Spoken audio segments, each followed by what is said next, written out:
오늘도 수예배로 함께 모여서 말씀 나누는 저와 여러분 하나님의 이름으로 축복합니다. 무엇보다 이 시간 하나님께서 지혜 주시고 은혜 주셔서 하나님의 마음을 깊이 아는 시간 되기를 소망합니다. 우리 옆 사람에게 인사해 보실까요?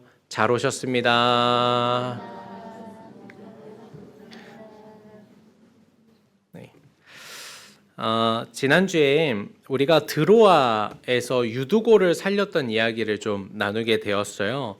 바울이 하나님께 받은 사명을 가지고 걸어갔던 그의 삶의 여정, 사역의 여정이 정말로 하나님의 역사가 가득한 여정이었다라는 이야기를 했죠. 무엇보다 바울이 복음을 그저 입으로 이야기를 한 것이 아니라 그의 삶으로 경험했었다라는 이야기를 좀 드렸습니다. 그래요. 사도행전을 통해서 몇 번이고 나누는 이야기지만 복음은 우리 가운데 현실이 되어야 됩니다.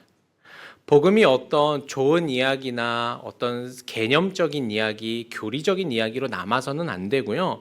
복음은 만져지고 느껴져야 됩니다. 하나님의 능력은 복음이 실제가 되는 것에 있습니다. 많은 사람들이 하나님의 능력, 하나님의 역사라고 하면 죽었던 자가 살아나는 거, 병이 갑자기 낫는 거, 아니면 걱정했던 재정의 문제가 생각지도 못하게 우연히 풀리는 거, 이 정도라고 생각을 해요. 물론 일견에는 맞는 말이기는 한데 하나님의 능력, 하나님의 역사는 사실 성경의 입장에서 보면 조금 다릅니다. 하나님의 능력은 무엇인가? 복음이 나타나는 거예요. 복음으로 인해서 한 사람이 변화되고 하나님을, 예수 그리스도를 나의 주님으로 고백하는 역사가 일어나는 것. 그게 바로 하나님의 능력이고 복음의 역사입니다. 그래서 그 사람을 통해서 하나님이 영광 받으시고 그 사람을 통해서 그리스도의 빛이 이 땅 가운데 나타나는 거죠. 이것이 하나님의 능력입니다. 제가 얼마 전에 칼럼을 하나 봤는데요. 거기서 그런 이야기를 해요. 은혜가 넘치는 설교는 끝나고 성도들이 나가면서 목사님들한테 목사님 은혜 받았습니다. 이렇게 얘기하잖아요. 우리 이제 모든 교역자들이 거기에 속지 않는 거를 훈련을 하거든요.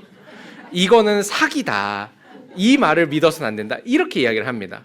왜냐면 은혜 받았단 말은 응원해 주려고도 하고, 그죠? 설교 마친 목사님한테 응원합니다. 다음에 조금 더 열심히 해보십시오. 이렇게 말하기도 그렇잖아요. 그럴 땐 은혜 받았습니다. 이렇게 하기도 하고, 너무 졸아서 좀 미안할 때는 뭐라 그래요? 은혜 받았습니다. 이렇게도 얘기를 하잖아요. 그러니까 은혜 받았다는 말은, 은혜 받았다라는 말이 많았던 설교가 정말로 능력이 있던 설교가 아니다. 진짜 능력 있는 설교는 어디 있느냐? 밖에 나가서 월요일부터 성도들이 삶에서 그 말씀이 자꾸 떠오르고 그 말씀을 살아내려고 노력하는 설교가 진짜 은혜가 있는 설교다라는 이야기였었어요. 여러분, 하나님의 말씀과 복음이 우리를 통해서 실제 현실이 되는 것이 하나님의 능력이고 역사이고 은혜입니다. 그 은혜가 저와 여러분 가운데 나타나기를 소망합니다.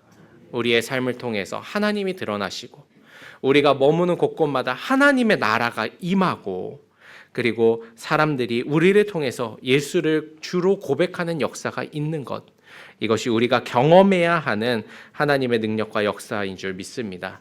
여러분의 삶에 그러한 축복이 가득하기를 소망합니다. 드로아에서 유두고를 살린 바울이 이제 예루살렘으로 가는 여정을 다시 시작을 하는데요. 바울은 로마서에서 말하는 목적 때문에 예루살렘으로 가려고 하죠. 제가 몇 번이고 말씀을 드렸는데 한 번 더 읽어보겠습니다. 로마서 15장 16절 말씀인데요. 같이 한번 읽어볼게요. 시작. 이 은혜는 곧 나로 이방인을 위하여 그리스도의 일꾼이 되어 하나님의 복음의 제사장 직분을 파괴하사 이방인을 제물로 드리는 것이 성령 안에서 거룩하게 되어 받으실 만하게 하려 하심이라. 아멘. 바울은 예루살렘에서 이방인들을 제물로 드리려고 내가 부름을 받았고 이 목적을 가지고 예루살렘으로 간다, 이런 이야기를 해요. 본문을 조금 더 살펴보면요, 바울이 내가 복음의 제사장 직분을 가졌다라는 이야기를 하잖아요. 여기서의 제사장은 단순히 제사를 드리는 사람이 아닙니다. 제사장이 가지고 있는 가장 큰 목적은 뭐냐면 부정한 것을 거룩하게 만드는 거예요. 그래서 그 방법으로 제사를 드리는 겁니다. 부정하고 죄로 가득한 무언가가 하나님께서 받으실 만한 것이 되도록 하는 것, 이게 바로 제사장의 역할이거든요. 그러니까 바울이 지금 내가 제사장의 직분을 받았다라고 하는 건 원래는 부정했던 이방인들에게 예수의 복음을 전해서 그들이 이제 하나님이 받으실 만한 봉헌물이 되게끔 하겠다라는 이야기죠. 그리고 그것을 완성하기 위해서 예루살렘에 가서 하나님께 이 이방인들을 봉헌하겠다라고 하는 의미로 지금 이야기를 하고 있는 겁니다. 이게 예루살렘으로 향하는 바울의 목적이에요. 이걸 기억하면서 오늘 말씀을 좀 쭉 보겠습니다. 13절의 말씀이에요. 우리는 앞서 배를 타고 앗소에서 바울을 태우려고 그리로 가니 이는 바울이 걸어서 가고자 하여 그렇게 정하여 준 것이라. 말씀을 보니까 우리는 배를 타고 드로아에서 앗소로 갔다고 이야기를 해요. 여기 나오는 우리가 이 사도행전을 여기 나오는 우리는 누구냐면 사도행전을 기록한 누가와 그리고 지난주에 살펴봤던 4절에 나오는 7명의 교회 대표자들입니다. 그러니까 바울이 뭐라 그러냐면 나는 걸어서 갈게. 너희들은 배 타고 와. 우리 앗소에서 만나자라고 하고 서로 따로 가게 됐다라고 하는 거예요. 드로아에서 앗소까지는 도보로 갔을 때 약 50km 정도 되는 거리입니다. 지금 제가 두 가지를 가져왔는데 여기 오른편에 여러분들 볼 때 왼편인가요? 왼편에 보이는 지도는 차로 갈 때 도로가 뚫린 걸 보니까 한 80km 정도로 되는데 한 1시간 36분, 2시간 가까이 걸리는 것 같아요. 그리고 오른편에 있는 지도는 걸어서 갈 때 나오는 지도입니다. 11시간 14분 정도, 거리는 50km 정도, 어느 루트로 가든 그 정도가 나오는 것 같아요. 그 정도 거리예요. 여러분, 이게 걷기에 짧은 거리가 절대로 아니죠. 요즘에 뭐 달리기 많이 하는 사람들 뭐 마라톤 한다고 42km 뭐 이렇게 쉽게 이야기하지만 사실 군대에서 행군할 때 40km 걸으면은 그냥 다 나자빠지거든요. 그것도 몇 시간 걸려가지고 걷는 거잖아요. 50km 걷는 게 절대로 쉬운 일이 아니죠. 가까운 거리가 아닙니다. 그런데 바울은 이 긴 거리를 혼자 가겠다라고 한 거예요. 도대체 왜 바울은 혼자 간다 그랬을까? 왜 바울은 걸어간다 그랬을까? 여기에 대한 성경의 답은 전혀 없습니다. 왜냐하면 누가는 배를 타고 왔으니까. 바울이 왜 혼자 갔는지는 알 수가 없어요. 그저 여러 가지 정황으로 추측해 보는 거죠. 저는 개인적으로 이 걸음이 곧 기도하며 걷는 길이지 않았을까 싶습니다. 말씀을 보면 바울에게 지금 기도의 시간이 조금 필요한 것 같아요. 바울이 예루살렘으로 가는데 예루살렘에서 무슨 일을 당할지 모르는 상황입니다. 걱정이 되는 상황이에요. 수많은 반대가 예상되고 어쩌면 생명도 위험한 상황입니다. 지금 몇 번이고 바울은 암살 위기를 겪고 있는 중이거든요. 그런 상황이니까 바울은 아마 그래 내가 지금 이 시간이라도 기도 좀 해야겠다 하는 마음으로 기도하지 않았을까 싶습니다. 재작년이었나요? 이덕주 교수님이 웨슬리 부흥성회에 와서 하셨던 이야기가 있어요. 기억하시는지 모르겠는데 걷기도라는 말이었습니다. 걷기 플러스 기도. 그래서 자기는 은퇴하고 걷기도를 한다. 걸으면서 기도한다는 거예요. 저는 그 걷기도가 참 좋은 것 같습니다. 걸으면서 하나님 생각하고 예수님 바라볼 때 우리에게 주시는 은혜가 있기 때문입니다. 바울도 어쩌면 이 시간이 걷기도의 시간이지 않았을까 싶은 거죠. 성도 여러분, 우리가 예배당에 나와서 기도하는 게 참 좋아요. 두 손 딱 모으고 주님 부르면서 에어컨 바람도 쐬고 앉아서 기도하면 좋죠. 근데 어떤 때는 그렇게 나오기가 힘들 때가 있습니다. 그렇죠? 나와서 기도하려고 보면은 뭘 기도해야 되는지 좀 잘 모를 때도 있고 때로는 교회 가고 싶지 않을 때도 솔직히 있잖아요. 저만 있는 건 아니죠? 그렇죠? 그럴 때가 있어요. 그럴 때는 어떻게 해야 되는가? 저는 여러분들이 잠시 시간을 내어 걸으시면 어떨까 싶습니다. 걸으면서 기도하십시오. 하나님, 오늘 날씨가 참 좋네요. 가다 보니까 오디가 떨어져 있네요. 저는 어디로 가야 됩니까? 뭐 이런 기도 해보시는 거죠. 아유, 그런 기도도 어때요? 재밌잖아요. 저는 여러분들이 걸으면서 주님께 말을 거실 때 하나님이 평온한 마음 주시고 새 힘 주시고 은혜로 채워주실 줄로 믿습니다. 자, 그렇게 앗소에 가서 다시 바울이 일행들을 만나고 나서요, 미둘레네라는 곳에 갔다가 또 기오라는 곳에 갔다가 사모에 갔다가 그 다음에 밀레도에 이르게 됩니다. 우리가 성경으로 읽으면 뭐 그냥 그런가 보다 싶지만 사실 육로와 해로를 모두 합쳐서 약 300km 정도를 간 거거든요. 바울이 드로아에서 출발한 게 11절을 근거로 했을 때 월요일 아침이고요. 밀레도에 도착한 게 금요일 밤입니다. 그러니까 4박 5일 동안 걸어서 50km 오고 배 타고 나머지 250km를 항해했던 굉장한 강행군을 하고 있다라는 거예요. 바울이 이렇게 서둘렀던 것은 아마 예루살렘에 얼른 도착해서 선교 보고를 하기 위해서였던 것 같아요. 그래서 16절에 보니까 지체하지 않기 위하여 될 수 있는 대로 급히 간다라는 표현을 하고 있어요. 바울이 얼마나 급했는지 보여주고 있습니다. 이처럼 바울은 아주 급하게 움직이는데 왜 그랬는가? 아마 오순절에 늦지 않기 위해서, 오순절에 가서 자신에게 맡겨진 사명을 완성하기 위해서 걸음을 바삐 했던 것 같아요. 바울의 이 모습은 하나님의 사역과 맡겨주신 하나님의 일을 위해서 온 마음을 다하는 모습입니다. 저는 말씀을 준비하면서 저 스스로를 좀 다시 생각해 보았습니다. 나는 하나님의 일을 이루기 위해서 걸음을 바쁘게 하고 온 마음을 다했나 하는 생각이 조금 들더라고요. 주님의 일을 위해서 온 마음을 다하고 있는지 반성해 보게 되었습니다. 여러분, 교회의 일이라는 게 어떻게 보면은 그냥저냥 넘어갈 수 있는 일들이 많습니다. 아마 여러분들도 들어본 적 있을 거예요. 교회니까 은혜로 넘어가는 거지. 회사가 아니니까 그냥 지나가는 거지. 교회니까 뭔가 잘 되지 않아도 그럴 수 있다라는 식으로, 은혜라는 식으로 어물쩍 넘어가는 일들이 얼마나 많습니까? 개인적으로 저도 이런 태도를 좀 멀리 하려고 하지만 곰곰이 생각해 보면 종종 은혜로 포장해서 넘기는 것 같기도 해요.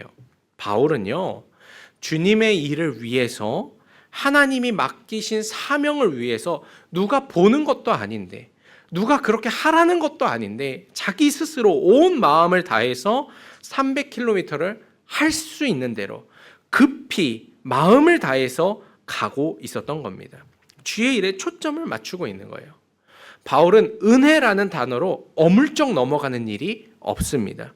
최선을 다하고 주님이 주신 마음의 기한을 맞추기 위해서 고됨을 감당했다라고 하는 겁니다. 그는 말 그대로 전심전력하는 사람이었다. 성도 여러분, 오늘날 우리가 하나님의 역사를 기대하고 하나님의 일들을 소망한다면 우리도 이런 모습이 좀 있어야 되지 않겠습니까? 우리도 주의 일을 위해서 전심전력 해야 되지 않을까요? 온 마음을 지금 다하고 있습니까? 우리의 가슴에 손을 얹고 한번 생각해 봐야 되는 문제입니다. 여러분, 온 마음을 다하지 않으면 세상에 그 어떤 것도 변화가 일어나질 않습니다. 대충 하면 대충 만들어집니다. 열심히 하면 열심히 한 만큼 됩니다. 적당히 해서 제대로 되는 게 없습니다. 적당히 하면 적당한 수준밖에 안 됩니다. 바울의 사역이 오늘날까지 우리의 가슴에 남아있고 역사에 남아있는 이유는 그가 온 마음을 다하고 전심전력했기 때문입니다. 온 마음을 다하고 온 책임을 다하고 정말로 거기에 목숨 걸고 나아갔기 때문인 거죠. 바라기는 저와 여러분, 주의 일을 대충 하지 않았으면 좋겠습니다. 전심전력하는 교회와 성도가 되길 소망합니다. 주의 일을 위해서 때로는 고됨도 감당해야지 됩니다. 우리가 세상에서 사는 게 쉽지 않아요. 그런데 그렇다고 해서 주의 일을 가볍게 여겨서는 안 된다라고 하는 거죠. 그것이 우리의 핑계가 되어선 안 되는 겁니다. 바라기는 저와 여러분 온 마음으로 주의 일을 감당하길 소망합니다. 그때 하나님이 우리를 통해서 역사하시리라 믿습니다. 자, 이어서 보면 바울이 얼마나 서둘렀는지 밀레도에서 에베소가 가까운데 들르지를 않아요. 그리고 에베소 장로들 보고 밀레도로 오라고 이야기를 합니다. 그리고 나서는 에베소 교회의 장로들과 함께 나눈 이제 고별 설교가 이어져 나오는데요. 오늘은 앞부분만 좀 살펴보고 다음 주에 이어서 좀 살펴보겠습니다. 먼저 18절에서 21절까지 한번 같이 읽어볼까요? 시작. 오매 그들에게 말하되 아시아에 들어온 첫날부터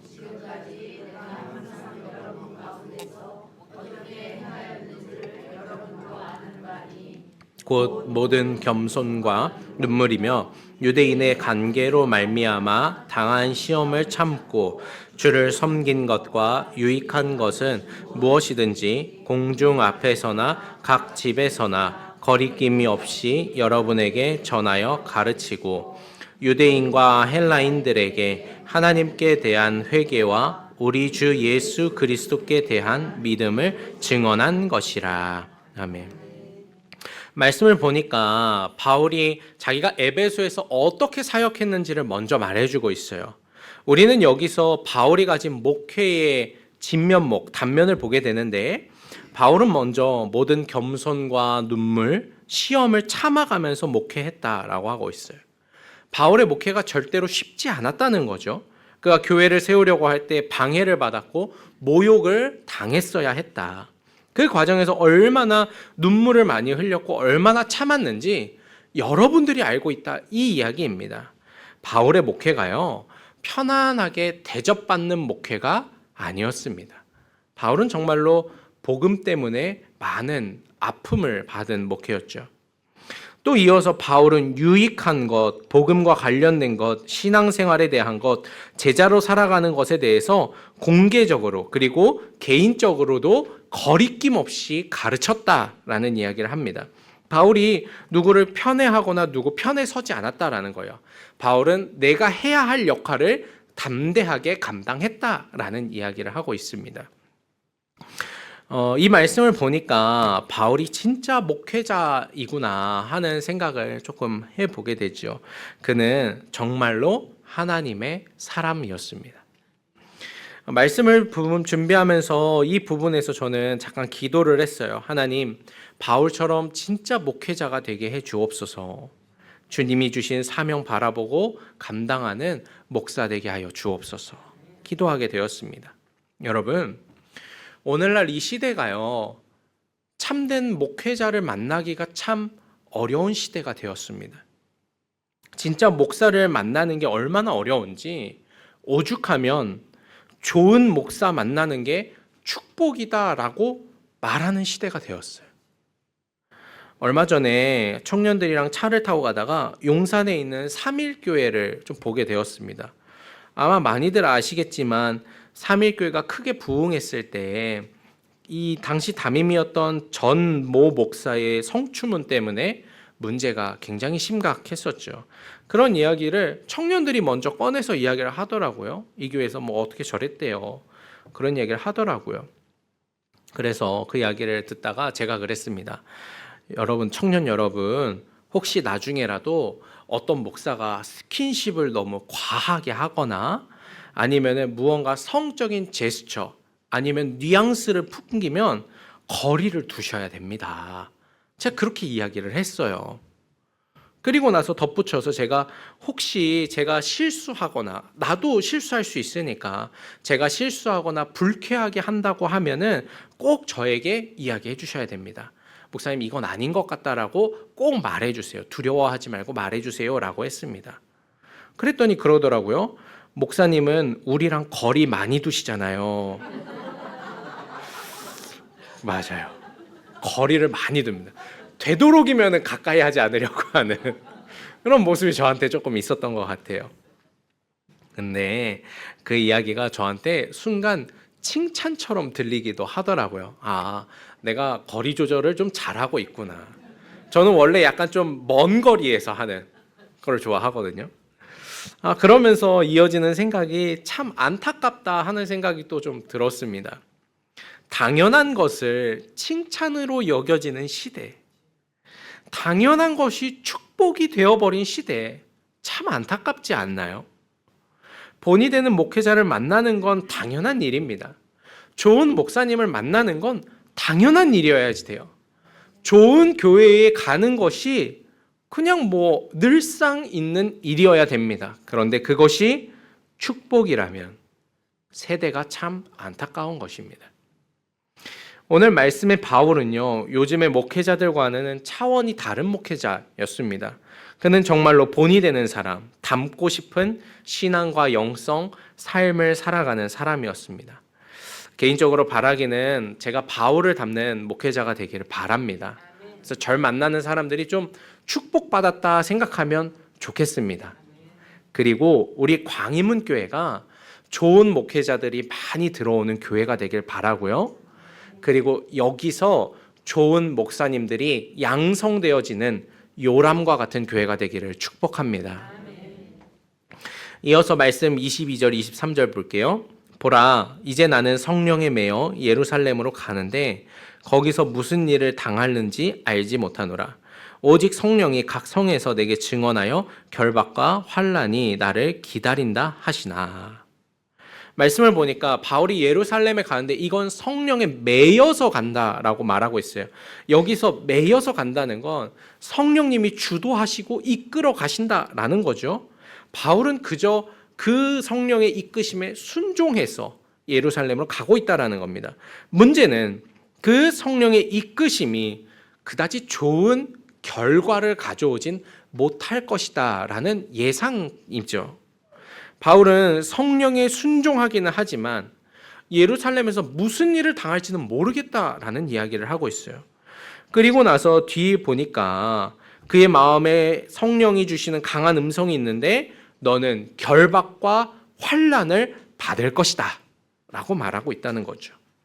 바울이 예루살렘에 가서 박해를 받고 공격을 받을 것이다 라는 이야기입니다.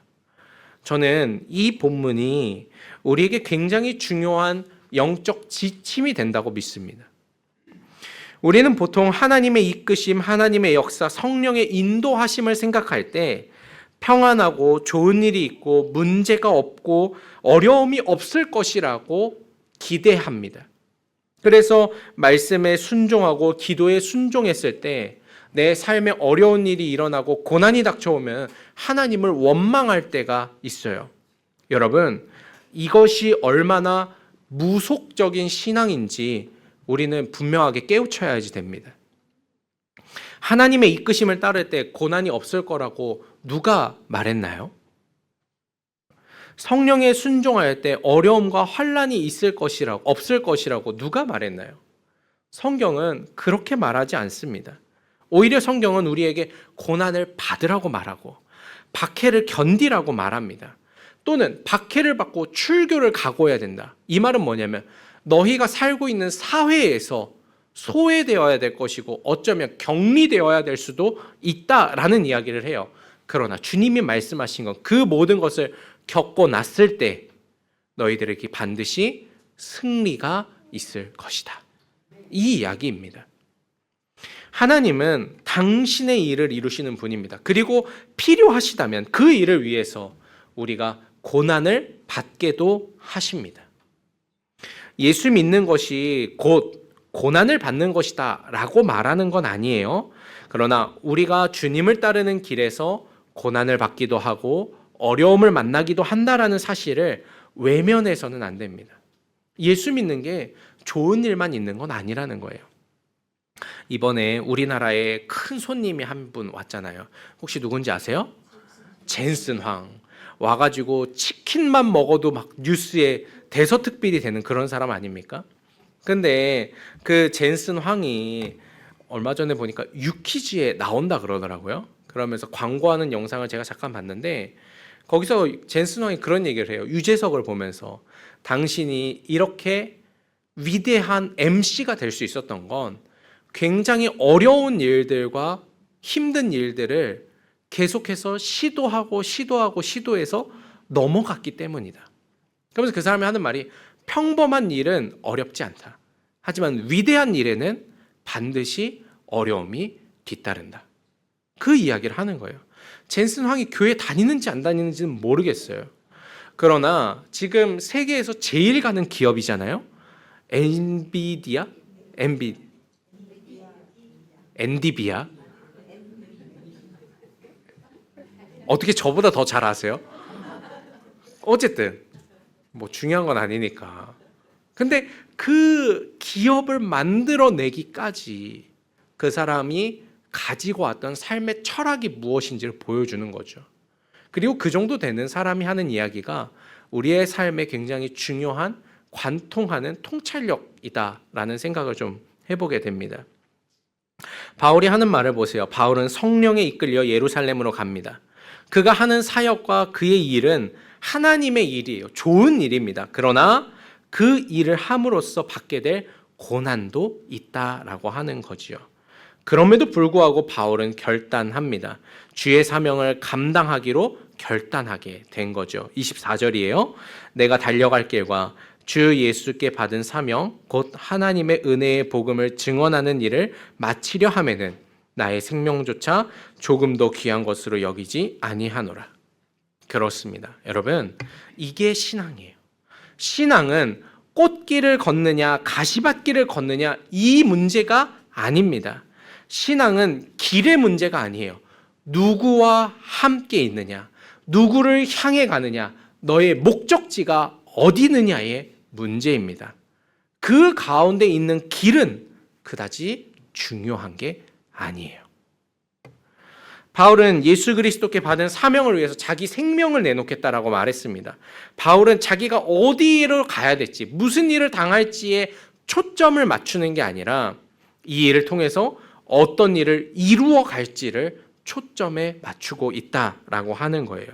주님이 걸어가신 십자가의 길, 예수님이 사명을 감당하셨던 것처럼 나도 사명 감당하겠다라고 하는 결단을 하고 있는 겁니다. 이것이 우리의 가슴을 얼마나 흔드는지요. 여러분, 주의 사명을 감당하기 위해서 우리는 무엇을 걸고 있습니까?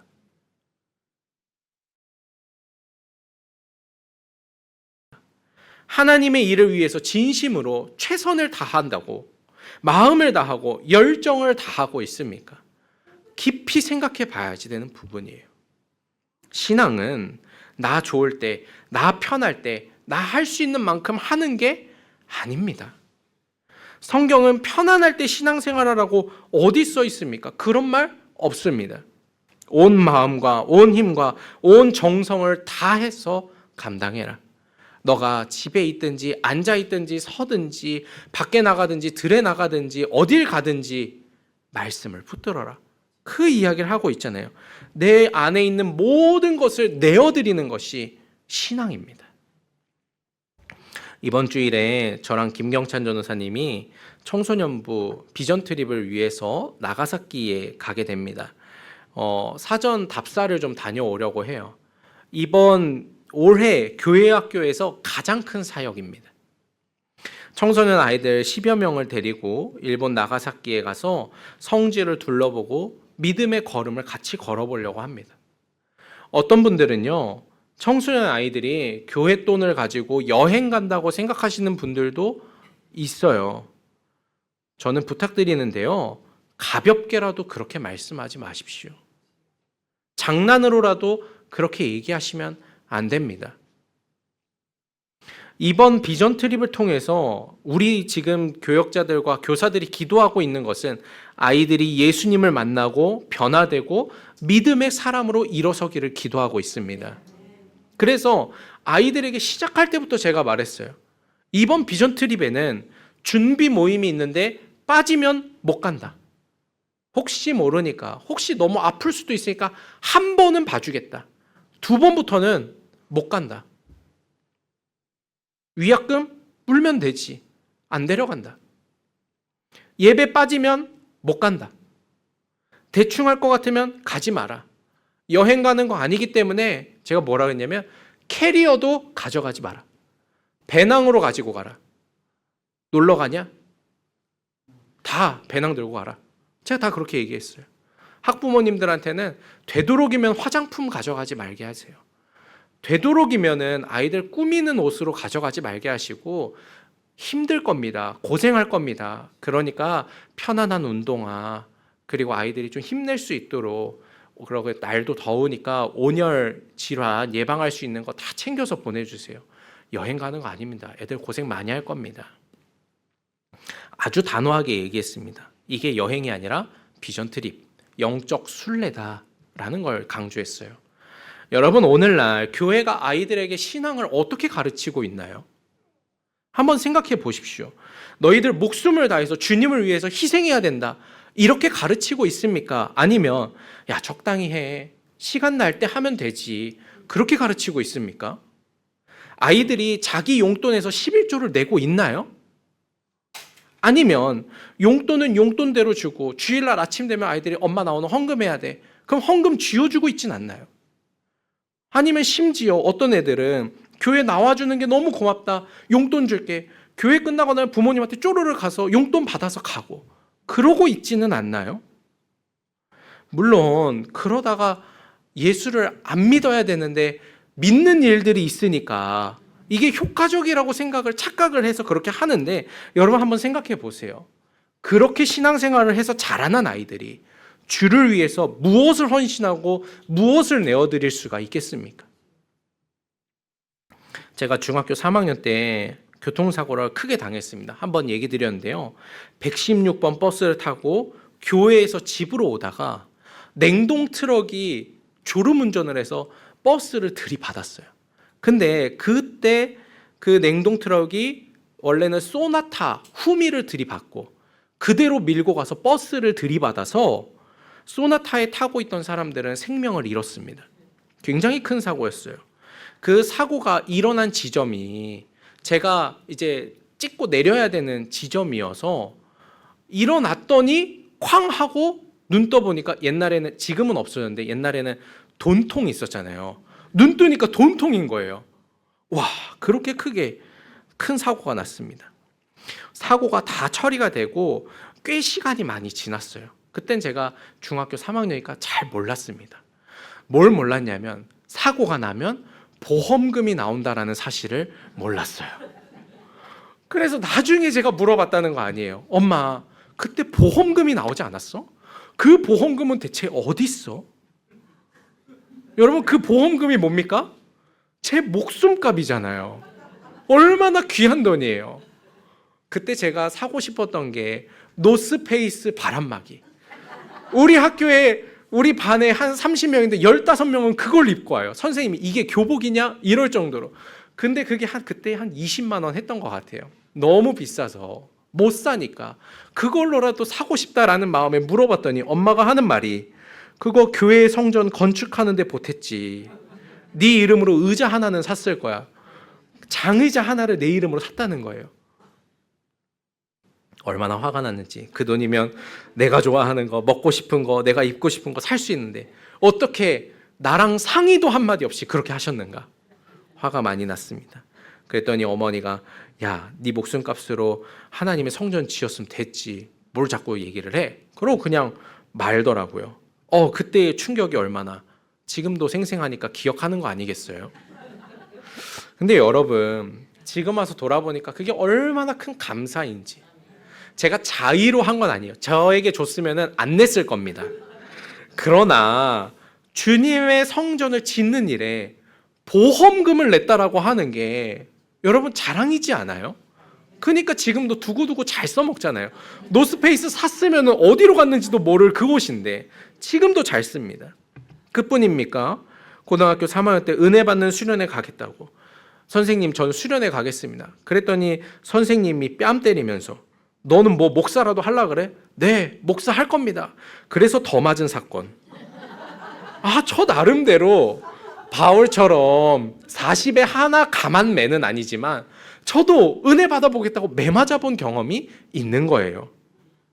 여러분, 예전에 많은 성도님들이 예수 믿는다고 얼마나 어려운 일들을 많이 당했습니까? 손해도 보고 얻어맞기도 하고 자기는 못 먹고 못 입으면서 주를 위해서 기꺼이 내어드렸던 일들이 오늘날 한국교회의 신앙, 광희문교회의 신앙입니다. 어중이 떠중이처럼 할 수 있을 때 해라, 적당히 할 만할 때 해라라는 신앙이 아니고요. 어떻게든 주의 일을 이루고자 나의 것을 헌신하고 드렸던 신앙이 바로 우리의 믿음이었습니다. 그랬기 때문에 그 믿음의 터 위에 하나님이 한국교회를 세계 제1의 믿음의 나라로 세우신 거죠. 그것이 바로 바울이 보여줬던 모습입니다. 바라기는 바울처럼 목숨을 내어드리고 고난과 박해와 환난을 자처한 그 신앙의 담대함이 잘 계승되는 광희문교회가 되기를 소망합니다. 그리고 신앙의 야성, 거칠고 터프하고 화려하진 않았어도 진심을 있었던 그 신앙의 감각을 다시 회복하는 저와 여러분 되기를 소망합니다. 바울은 주의 사명을 위해서 자신의 목숨을 내어드릴 각오를 했습니다. 주님이 어디에 계신지 무엇을 하고 있는지만 생각하고 있어요. 그 길이 꽃길인지 가시밭길인지 자갈길인지는 중요하지 않습니다. 주님이 무엇을 원하시느냐, 이것만 보고 있는 거죠. 24절 다 같이 한번 읽겠습니다. 시작. 내가 달려갈 길과 주 예수께 받은 사명 곧 하나님의 은혜의 복음을 증언하는 일을 마치려 하면은 나의 생명조차 조금도 귀한 것으로 여기지 아니하노라. 아멘. 바울의 이 담대한 고백이 바로 저와 여러분의 고백, 우리 광희문교회의 고백이 되기를 소망합니다. 그때 하나님의 역사를 놀랍게 이루어가는 저와 여러분이 되리라 믿습니다. 오늘 주신 말씀 붙들고 남은 한 주도 승리하시기를 축복합니다. 무엇보다 온 마음과 힘을 다해서 전심전력해서 주의 일에 담대히 나아가는 저와 여러분 되시기를 소망합니다. 기도하겠습니다.